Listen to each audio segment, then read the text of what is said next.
Согласно НАТО потребата, ние треба да издвојуваме 20% од нашиот буџет за модернизирање.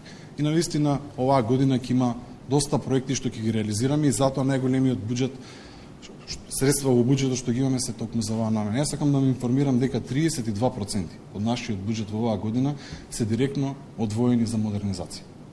И тоа ќе продолжи и во наредните години. По завршување на овие договори, започнуваме нови договори, каде што ќе видиме дали ќе бидат, се разбира, држави со држави, дали ќе продолжиме со некои други постапки, но важно е армијата да се модернизира, да ги модернизираме нашите капацитети и пред се да вложуваме во човечкиот потенцијал. Кога треба да бидеме еднакви на масата и да седиме со големите земји членки, треба да одвојуваме средства и за овие објекти денеска кај што сме тука.